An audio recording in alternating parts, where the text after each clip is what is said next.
You know, rather than pulling out a statement and reading about all kinds of things about Ken, I just want to tell you about my own experience. I've met Ken a couple of times, I've interviewed him a couple of times, and I've seen something in the heart of a man who knows what needs to be said, when it needs to be said, and not only in the conversations that I've had with him, but also in the times that I've seen him speak, seen and heard him speak, which we're going to do today. You're going to see what I'm talking about, a man who has conviction that we are the ones responsible. And there's things that we have to do, and I think that you're going to hear that. So a short but simple introduction. I'd like you to welcome Ken Cuccinelli, our Attorney General and a strong advocate for the preborn, and someone who's going to be a big part of the picture of what we're going to do to end abortion. Thank you, Ken.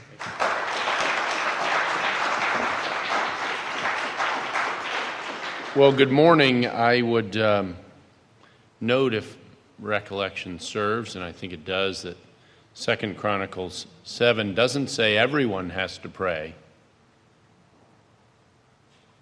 Just my people have to pray to heal this land. We don't need all 300 million to turn America back to a path that God would appreciate. But we need every one of us, and we need to be bringing more people to prayer for America as well. But we don't need everyone. We don't need everyone. And human nature being what it is, we will never get everyone. I was an engineer before I went to the dark side and went to law school, and I'm a numbers guy. And human nature is a fallen nature, and statistics are hard to come by. Do you know 82% of all statistics are made up right there on the spot? But, you know, you face the reality you deal with, but not surprisingly, there in 2 Chronicles, God understood better than we ever will the human nature that we live with. And he did not say that everyone must pray, that everyone must turn in a nation. But he does judge nations, and obviously we don't have to score 100%. You know, I'm going to refer back to this point, but as Christians, we're called to live the life that Jesus modeled for us. Has anyone pulled that off yet? No hands, that's good. Hands worry me more than no hands. But that's still the bar that has been set for us. Knowing in our mind and our heart that we can never reach that bar. That is the bar, nonetheless. Dr. Martin Luther King referred to that most famous line of the Declaration of Independence that you all know as our national creed. I think it's a spectacular name for it. We hold these truths to be self-evident, that all men are created equal, endowed by their Creator with certain inalienable rights, and among these are life, liberty, and the pursuit of happiness, period. Now, as someone in the political arena, it's important for me to point out to you the next clause that not so many people know. It is for these purposes that governments are instituted among men. What purposes? To preserve the gifts that God himself gave us. No more, which is a big debate this year, and no less, which is what we're discussing today. We have never reached that creedal threshold. They wrote liberty in 1776 and knew that slavery would continue. They knew it when they wrote it. And if you look back and read from that period, you will see them acknowledge in their writings, this is a contradiction. This is a contradiction. I want to talk to you about the role of faith in our country, and it starts at that beginning, that foundation.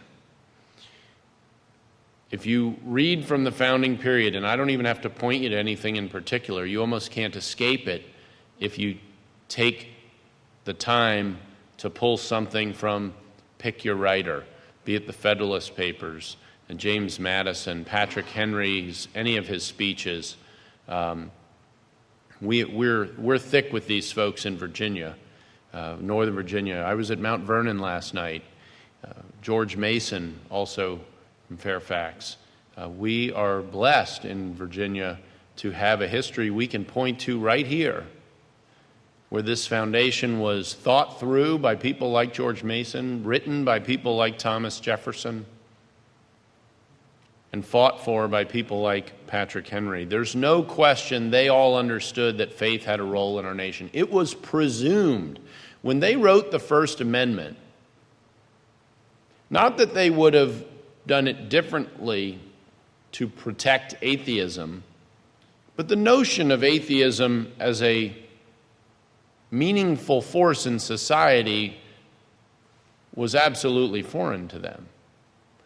The discussion for them was, or the presumption for them was, of course God exists, and of course we worship him as he is due, and of course we look to him for the foundation of our nation. Now let's talk about how we're going to do that going forward as a country.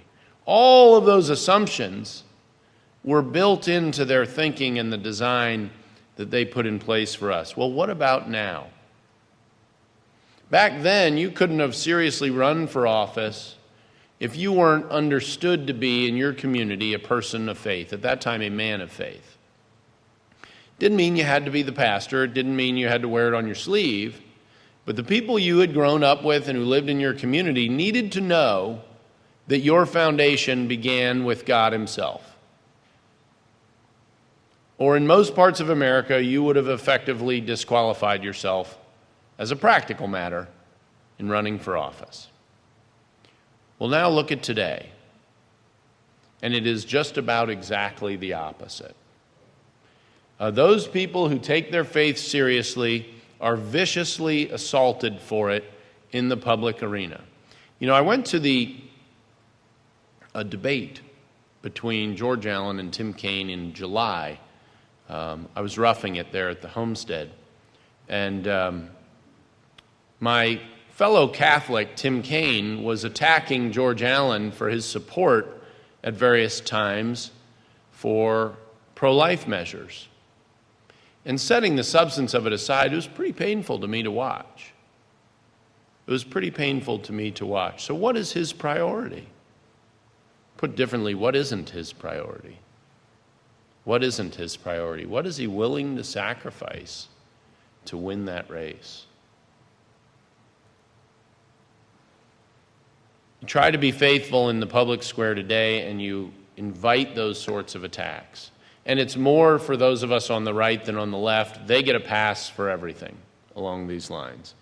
As Attorney General, my decisions are sometimes attacked for supposedly imposing my religion on other people, when in fact all we ever do, even if I don't like the decision, it is governed by fidelity to the law, because I took an oath when I took this office, and unlike some people, I take that oath seriously. I know how to change that law. I know how to change that Constitution. Virginia's Constitution, I have fought for 8 years to get to the ballot an item you're going to see when you go vote on property rights, a fundamental right. Well, where do fundamental rights belong? They belong in the fundamental document. And in state government, that is our Constitution. And I'm confident that Virginians are going to vote yes and put it there. I didn't like the law and the constitutional lack of support for property rights, but none of my opinions changed, and many of my property rights allies were often frustrated at how my lawyers would argue in court, and my answer was, that's the law today, but we're working on it. There is a way to do this, maintain the fidelity to the oaths we take in the eyes of God, and do our job, fulfill our duty appropriately. And if we get attacked for that, Jesus told us we were going to be attacked for that. So that's okay. That's okay. It's important not to worry too much about it, honestly. You know, I tell people that it's our job to fight, not to win. We are called to fight, not to win. We don't know the plan, we just know there is a plan. And we have a role to play in that plan unfolding. And if we don't, on a daily basis, put our prayer and our action at the service of what we can best presume that plan to be, if it was as good as it could be from God's perspective, as we can discern it, then we're falling short of our Christian duty. And I know that's not something any of us want to fall short on. Psalm 33:12 says, "Blessed is the nation whose God is the Lord, whose people he has chosen for his own." And think back to the foundation. Were we? You bet we were. It was George Washington said the only explanation, I'm paraphrasing, for the survival, the birth of this nation is that we have been blessed by God. And it is on us to warrant that continued blessing. Really, given that God does judge nations, it's amazing that abortion has run as far and foully as it has without what I would consider to be a greater imposition of judgment on this country. Who knows what the future holds? But the question for us today is, are we now a nation whose people has chosen to be God's own? And I think this is very much in question, very much in doubt. And I tell pastors all the time, those of us in politics are fighting a rearguard action on our best day. True eternal change does not come from politics, it comes from pulpits. And until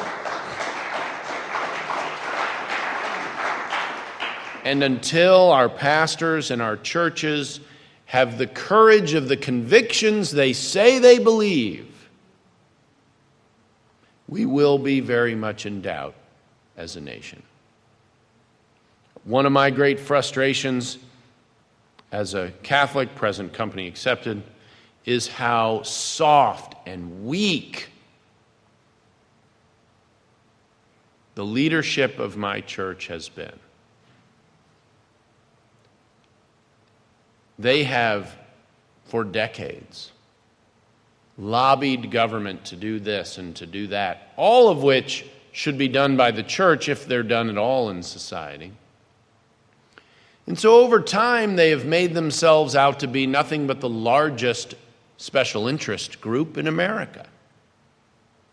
And every time they succeeded in getting government to do more of this or more of that, all with the best of intentions, they never, ever realized, I think many of them did realize it, and they blinded themselves to it willingly, that there was always, always, always a cost. And that cost was always in liberty. And lo and behold, we get to a point, and remember, the Conference of Catholic Bishops has lobbied for universal health care. They didn't get exactly what they wanted there with the federal health care bill. They opposed it because of the abortion problems. But it has never dawned on most of them that they helped bring it about. They paved the road to the denial of liberty that will have such an impact on life in that piece of legislation. And I only use it as an example. The rule, because that's all it is, it's a ruling by Kathleen Sebelius, that churches must set aside what they believe and pay for abortion pills and contraception and sterilization. Then all of a sudden they woke up and, oh my gosh, you're denying our liberty. Good morning. They've been doing it all along. a little bit more, all along. Those very bishops paved the road to the point that they now oppose. I said to one bishop who said, I'm willing to go to jail over this. And I said, well, don't take it personally, Bishop, but you need to go to jail.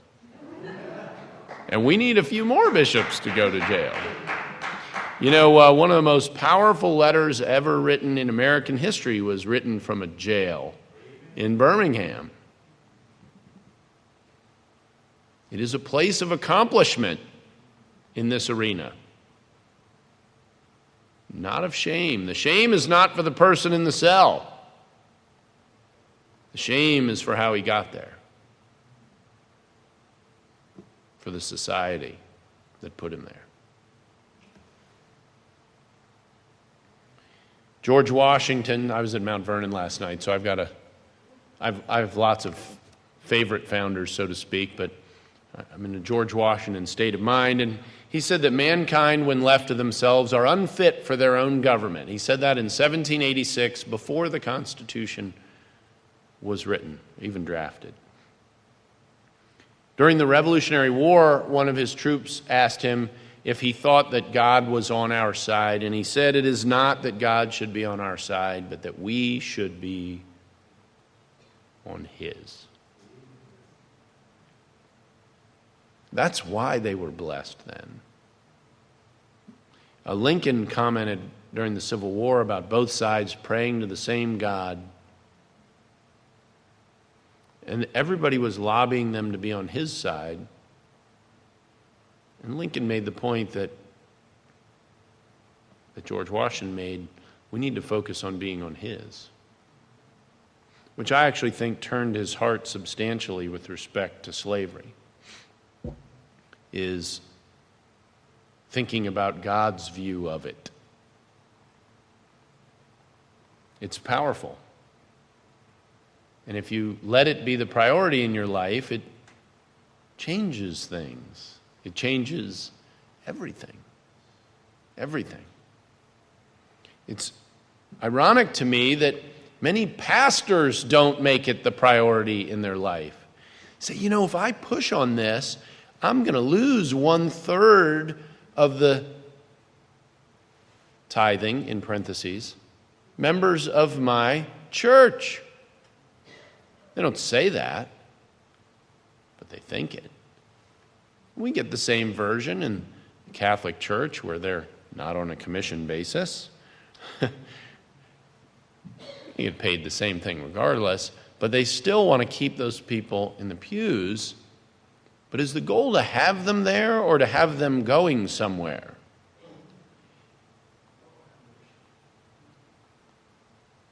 The best thing you can do, I'm a professional negotiator, so I will share this with you.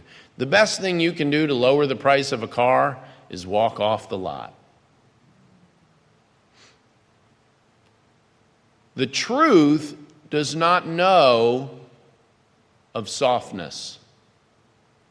You can deliver it nicely, and you can deliver it mean. And one of the best pastors I ever had, Father Fasano, deliver the toughest sermons in the world with a smile.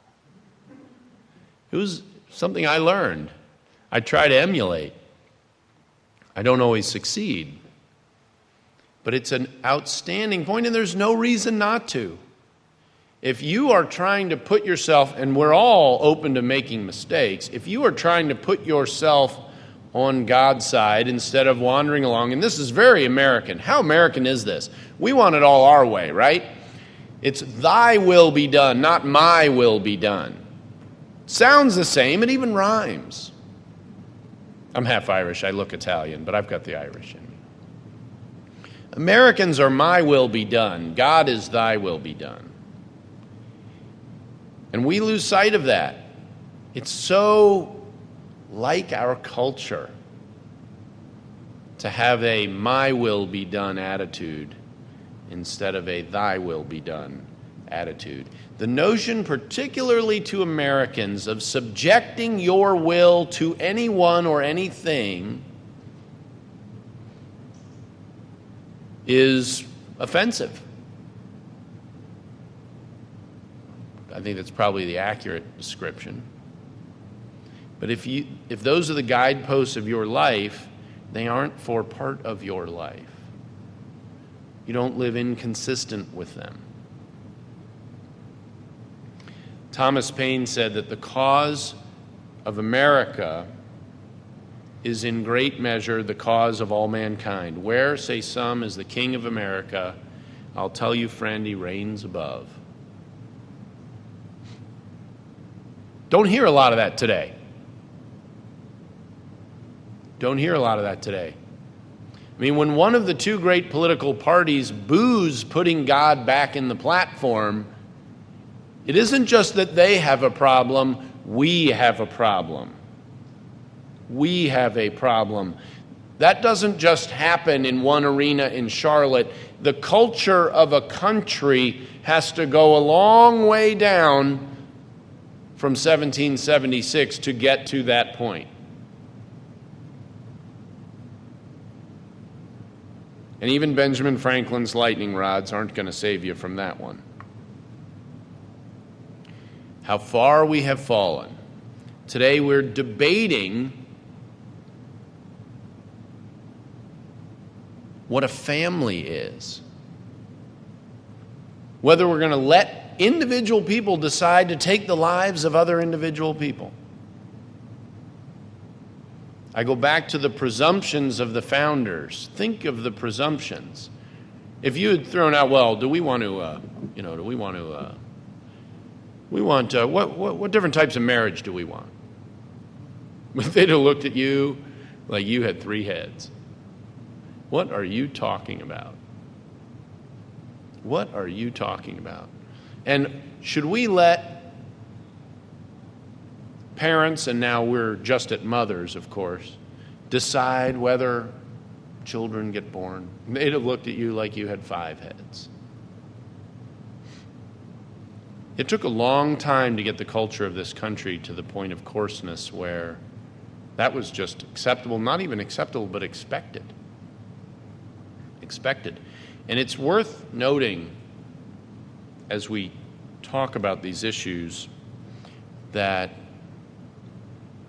if you laid a map of the 20 abortion clinics in Virginia across a census map of Virginia, you might not have thought about it, but it probably wouldn't shock you to learn that just about all of them land in minority areas. Just about all of them. Not all of them, but just about all of them. And that's not a coincidence. Take African Americans. The abortion rate is 3 times their presence in the U.S. population. 3 times. And if you know about talk about foundations, the foundation of Planned Parenthood, you would understand why that is the case. Margaret Sanger wanted to get rid of undesirables from her perspective. And do you know who she went and talked to first? Pastors. Pastors. And without the pastors, the walls would have never come down in the first place. But they sat quietly. They didn't want to be unpopular. They didn't want to lose 1/3 of the people in their church. And so what have we lost? What have we lost? We have a long way to go to get back. But it can be done. It's been done in American history. We can do it again. It's going to take prayer and effort. And we're going to have to start convincing our own churches to step up. And I'm probably not the guy most Catholic bishops care to see anymore, because I zero in on them as soon as I spot them in the room. And they get the sort of the 3-minute version of the church piece of this. They've helped create a culture of dependency on government, not God. And rarely do you see the two once churches get out of the business of serving the poor, or not get out of the business, but hand over and even argue that they shouldn't be the primary institution in a society that is responsible for service of the poor. You know, there are two things that government will never do. It will never love a single person it serves, not one. And it cannot, it is now forbidden from introducing any of those individuals to the one source in the world and beyond the world that can put every single one of the people that come through their doors on a path where they don't need that government anymore. Two most important things in human life: your faith in God, and as between ourselves, love. And government can do neither. Can do neither one. And our churches are asking that institution, and have for decades, to step up and take on their role. You know, when a church goes to the government and says, you should do universal health care, what they're saying is, you should do what I believe, but you can compel it. So let me ask you, Bishop, if you could compel it, would you? I don't think they've ever even thought about the question. They've never even thought about it. So many of them have been trained absent the first principles of this country, which, you know, I'll take my Catholic experience. Natural law theology is a long and honored line of thinking within Catholic teaching. Now, it predates Christ. It's back to the Greeks.